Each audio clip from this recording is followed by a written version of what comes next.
L'égalité de quartier, c'est un phénomène social qui est ancré dans le temps, puis il est ancré dans l'espace également. C'est un phénomène social qui est sérieux. Pour en sortir de ces risques, c'est plus une question de volonté en fait. Moi, pour ma part, j'en suis sorti par volonté. Dans le sens où ses conséquences sur la vie sociale ne se résument pas et ne se limitent pas aux violences et aux échanges de violences physiques. Ces conséquences sont beaucoup plus importantes. Et on va essayer d'y revenir. Donc c'est un phénomène sérieux, mais c'est un phénomène social qui est réversible. Mais dès que moi j'ai eu ce déclic-là, c'est là que j'en suis sorti. On est là à leur dire au quotidien, faites pas ci, faites pas ça et faites ça. Sans vraiment les écouter. Et ça, c'est une grave erreur. Parce que quand on regarde bien les choses, c'est les premiers informés. Et j'ai envie de dire, ils sont vraiment dans l'information correcte.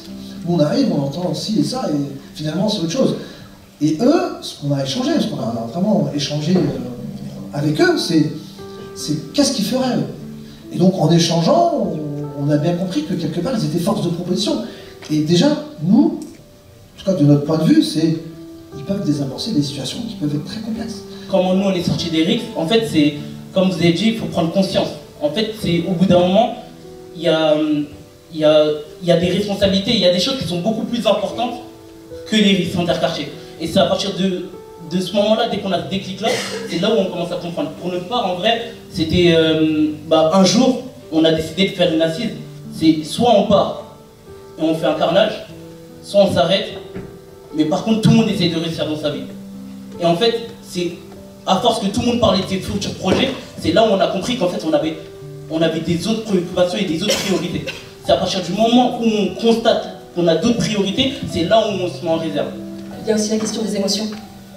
Et comment, je ne sais plus, tout à l'heure, quelqu'un qui parlait de l'expression des violences, comment lutter contre l'expression de la violence, et comment donner aussi accès, comment créer des temps et des espaces qui légitiment l'expression des jeunes, de leurs émotions, aussi bien négatives que positives.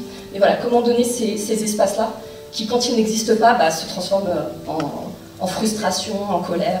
La jeunesse, la population de cette ville soit fière de cette ville, de ce qu'on y fait, de ce qu'on peut travailler ensemble, de ce qu'on peut organiser ensemble. C'est fier d'être montatarien, mais pas contre les Craillois, pas contre les Nogentais ou les Villassois, c'est avec eux, et c'est plutôt fier en leur disant « venez voir chez nous ce qu'on fait, venez voir chez nous ce qu'on fait, on est ouvert, venez voir chez nous, il n'y a pas de frontières ».